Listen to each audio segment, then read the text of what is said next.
नमस्कार, आप सभी देख रहे हैं खबरें दमदार उत्तर प्रदेश की। मैं हूं अजय वत्स। यूपी के कई इलाकों में, खास तौर पर पूर्वांचल में बाढ़ बारिश से आम जनजीवन पूरी तरह प्रभावित हो रहा है। आपको दिखा रहे हैं हम 6 तस्वीरें। पहले अयोध्या की है, जहां पर परिवार के साथ सरयू नदी में स्नान करने आया एक शख्स तेज बहाव में बह गया। गनीमत रही कि एसडीआरएफ ने मौके पर तुरंत पहुंचकर डूबते युवक को बचा लिया।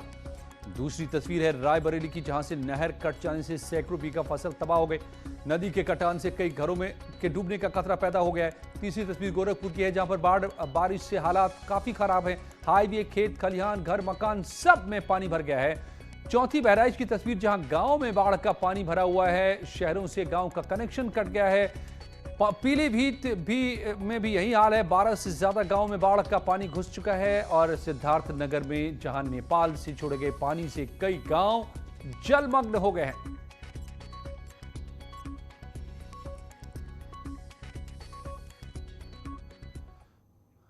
और यही वजह है कि सीएम योगी आज बाढ़ग्रस्त इलाकों का दौरा करने निकले। सीएम योगी ने बहराइच, गोंडा, बलरामपुर का दौरा किया। उन्होंने इलाके का हवाई सर्वेक्षण किया। कई बाढ़ पीड़ितों से बातचीत भी की। राहत सामग्री भी जरूरतमंदों में जाकर बांटी। सीएम योगी ने अधिकारियों से चर्चा कर बाढ़ के हालात पर समीक्षा की। बहराइच के बाद सीएम योगी गोंडा पहुंचे, जहां पर बाढ़ राहत केंद्र का दौरा किया। इसके बाद सीएम योगी बलरामपुर पहुंचे, जहां बाढ़ प्रभावित लोगों से मुलाकात की। सीएम ने मानसून के बाद की हालत की समीक्षा को लेकर बड़ा फैसला किया। युद्ध स्तर पर राहत और साफ सफाई अभियान को लेकर भी फैसला किया है। अब जो सबसे बड़ा आज का फैसला है सीएम योगी का, कि यूपी के तमाम सीनियर ऑफिसर्स को नोडल ऑफिसर के तौर पर हर जिले में नियुक्त किया गया है। सभी 75 जिलों में वरिष्ठ अधिकारियों को नोडल अधिकारियों के तौर पर भेजा गया है। सीएम योगी के जरिए नियुक्त किए गए नोडल ऑफिसर आज सभी जिलों में पहुंच रहे हैं। सीधे सीनियर ऑफिसर्स रिपोर्ट करेंगे सीएम को, और जहां पर जैसी जरूरत है उस हिसाब से मदद पहुंचाएंगे। खासतौर से जिम्मेदारी दी है सीएम योगी ने इन 75 जिलों में 75 सीनियर ऑफिशियल्स को।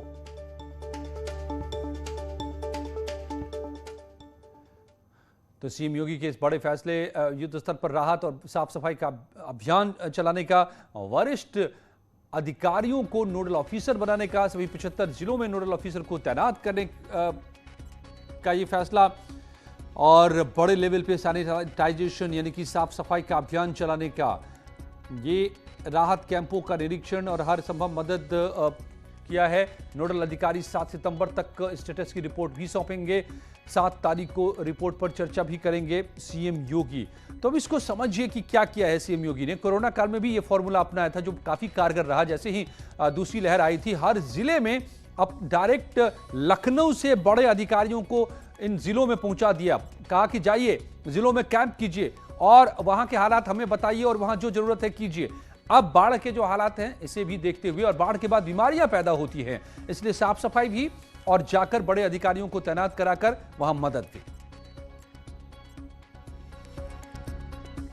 कि हर एक जनपद में बचाव और राहत करने के लिए एनडीआरएफ, एसडीआरएफ, पीएसी की फ्लड यूनिट और बचाव के अन्य सभी संबंधित उपाय समय से करने और वहां पर इस पूरी की पूरी टीम को वहां पर रखने और इन सभी कार्यों में सहयोग करने के लिए हमारी टीमें पहले से लगी हुई हैं। राहत और बचाव के लिए पर्याप्त मात्रा में नौकाओं की व्यवस्था, स्टीमर की व्यवस्था उन सभी जनपदों में करने के साथ ही राहत सामग्री के रूप में भी और एक पीड़ित परिवार के लिए पर्याप्त मात्रा में धनराशि प्रत्येक जनपद को उपलब्ध कराया गया है। और इसी बीच बड़ी खबर आ रही है गोरखपुर से। यहां पर सिलहटा बांध टूट गया है।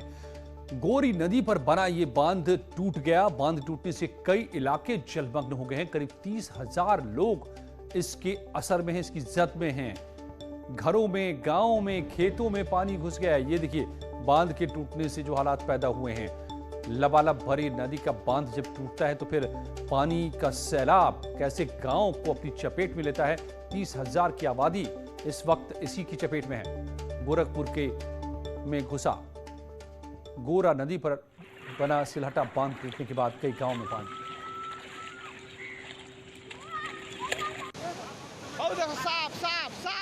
ये देखिए किस तरीके से बांध टूटने का सिलसिला यहाँ पर चल रहा है, कैसे बांध टूटा और उसके बाद ये तस्वीर भी देखिए। राम गोपाल द्विवेदी मेरे हमारे संवाददाता मेरे साथ जुड़ गए हैं गोरखपुर से। राम गोपाल, ये कैसे टूट गया बांध, कितना बड़ा असर कितने बड़े इलाके में? क्योंकि इस वक्त नदियों का दबाव बहुत तेज है और राप्ती से लेकर राप्ती, गोर्रा, रोहिणी, सरयू सभी नदियां खतरे के निशान से ऊपर बह रही हैं, तो बंधों पे लगातार दबाव बना हुआ है। हालांकि प्रशासन लगा हुआ था कि बंधे को किसी तरीके से सुरक्षित रखा जाए, और ये बंधा जहां पे टूटा है वहां पे रिसाव भी नहीं था, यानी कि बिल्कुल ऐसा लग रहा था कि ये जगह बिल्कुल सुरक्षित है, और वहां पे पानी का दबाव इतना बढ़ा कि बंधा टूट गया।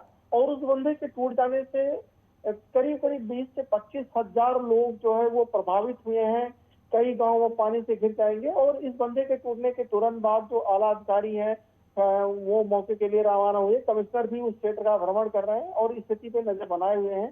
साथ ही एनडीआरएफ, एसडीआरएफ की टीम भी सक्रिय कर दी गई है, और जो बाढ़ राहत बचाव के काम है उनको वहां पे लगा दिया गया है। जी, तो क्या राहत की जरूरत पड़ेगी इस इलाके में? गांव में पानी घुसा है, घरों में भी क्या पानी घुसा है?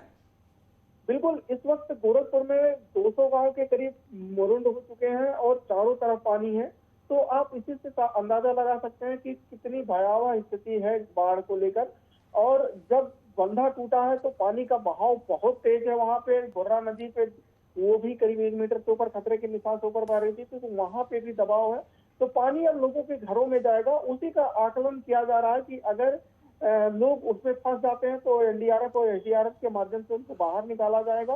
अन्यथा अगर लोग बंधों से सुरक्षित रहते हैं तो उसका आकलन अभी प्रशासन कर रहा है, और ये कोशिश कर रहा है कि अगर स्थिति जान जाने की बनेगी, जान पे आएगी, तो उनको बाहर निकाल लिया जाएगा। नहीं तो जो जहां पे है वो वहीं रहेगा, और जो राहत और बचाव कार्य है उसको शुरू कर दिया गया है, उन तक राहत और बचाव कार्य पहुंचा दिया बिल्कुल। जाएगा। तो राम गोपाल हमारे संवाददाता बता रहे हैं गोरखपुर से कि कैसे गोरा नदी पर ये सिलहट में बांध टूटने से चौरी चौरा में 25,000 से ज्यादा की आबादी पर असर।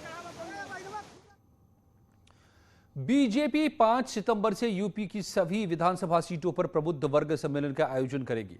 इसकी शुरुआत सीएम योगी वाराणसी में करेंगे। 5 सितंबर को प्रदेश के 17 महानगरों में और 6 सितंबर से 20 सितंबर के बीच सभी 403 विधानसभाओं में प्रबुद्ध वर्ग सम्मेलन आयोजित किया जाएगा। मुख्यमंत्री योगी आदित्यनाथ वाराणसी में, प्रदेश प्रभारी राधा मोहन सिंह प्रयागराज में, प्रदेश अध्यक्ष स्वतंत्र देव सिंह अयोध्या में, प्रदेश महामंत्री संगठन सुनील बंसल लखनऊ में, डिप्टी सीएम केशव प्रसाद मौर्य कानपुर में, प्रदेश सह संगठन महामंत्री कर्मवीर सहारनपुर में 5 सितंबर से प्रबुद्ध वर्ग सम्मेलन की शुरुआत करेंगे। प्रबुद्ध वर्ग सम्मेलन का प्रभारी प्रदेश महामंत्री सुब्रत पाठक को बनाया गया है।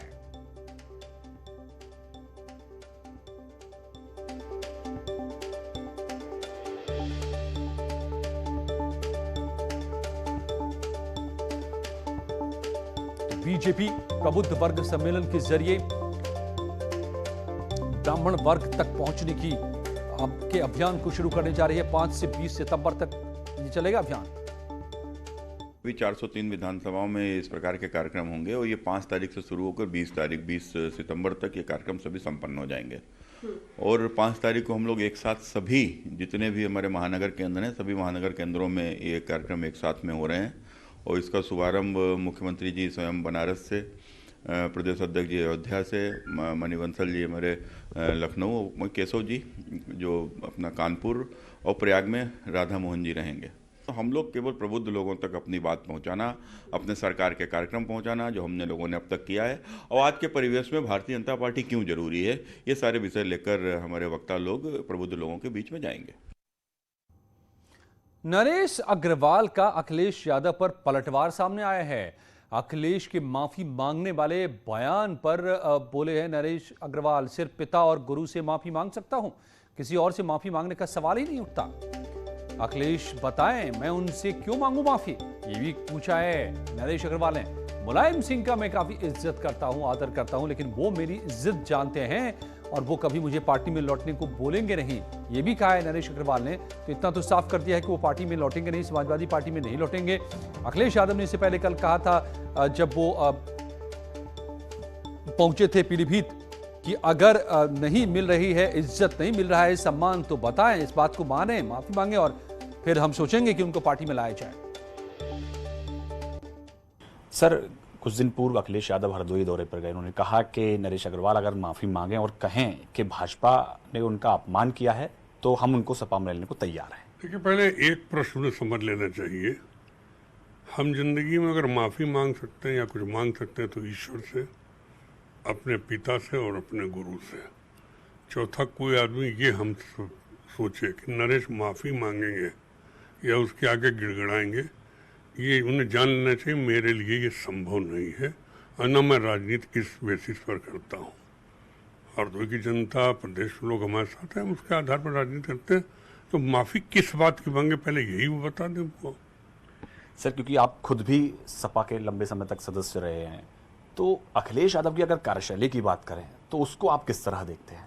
देखिए, मैं मुलायम सिंह यादव को जानता हूँ, आज भी मैं अगर आदर करता हूँ तो मुलायम सिंह जी का करता हूँ।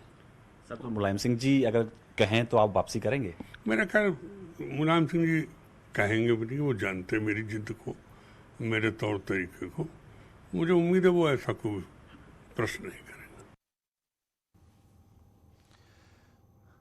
और AIMIM अध्यक्ष असदुद्दीन ओवैसी की 3 दिनों की यूपी यात्रा के पोस्टर को लेकर उठे विवाद के बाद AIMIM के स्थानीय नेता बैकफुट पर नजर आ रहे हैं। पार्टी के जिला अध्यक्ष ने कहा है कि अभी हम लोगों को अयोध्या लिखने की आदत नहीं पड़ी है, धीरे धीरे इसकी आदत पड़ेगी।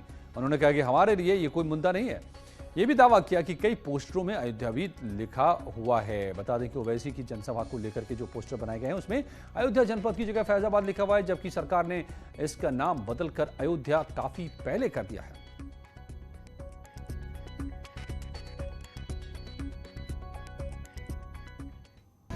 बीच में भी चेंज हो गए हैं। किसी भी चीज़ को यानी कि किसी भी चीज़ को बदले हुए नाम को आदत लगेगी, थोड़ा टाइम लगेगा, ऐसा कुछ नहीं है। ज़्यादातर पोस्टर में कहीं और हमारे पोस्टर में फैजाबाद भी है, कहीं पे अयोध्या भी है, ऐसा नहीं है।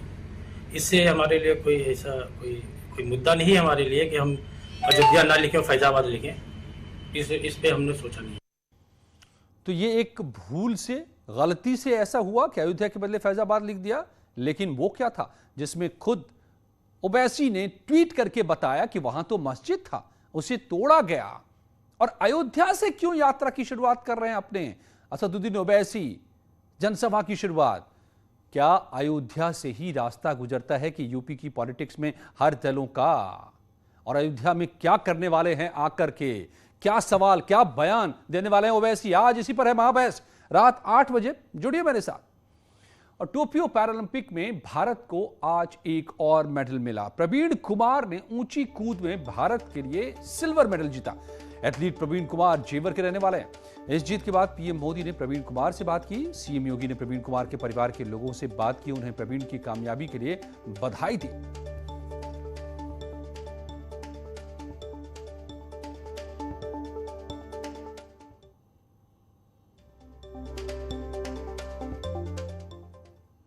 नमस्कार जी, बढ़िया हूँ जी। प्रवीण का पापा बोल रहा हूँ जी।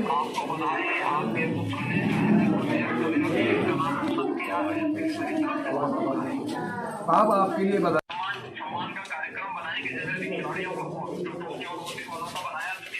हाँ, इसी तरीके से इनकी मदर है निर्दोष इन्हें, और आप आशीष दे दीजिए महाराज। नमस्ते। हम ठीक हैं। आप कैसे हो?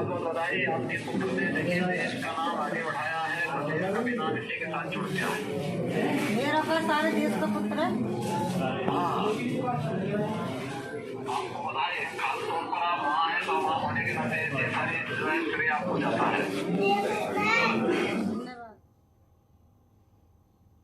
लौटते खुशी पलों में और भी दमदार खबरों के साथ।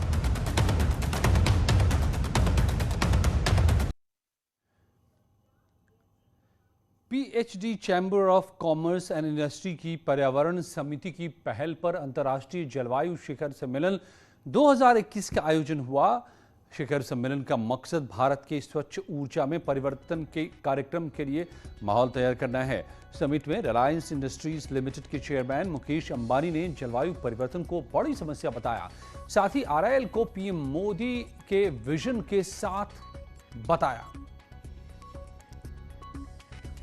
The rapid fall in the cost of production has made solar energy highly competitive, attracting large-scale investments. This shall play a key role in ensuring similar growth trends in green hydrogen, the future replacement of fossil fuels. Green hydrogen is a zero-carbon energy. It is the best and the cleanest source of energy which can play a fundamental role in the world's decarbonization plans. Green hydrogen is key to our evergreen, sustainable and prosperous future of everyone on the planet. Hydrogen has high gravimetric energy density and can be reconverted into electricity and heat with zero emissions. Although the cost of hydrogen from electrolysis today are high, they are expected to fall significantly in the coming years. और जारी है कुछ ही पलों में खबरों का सिलसिला।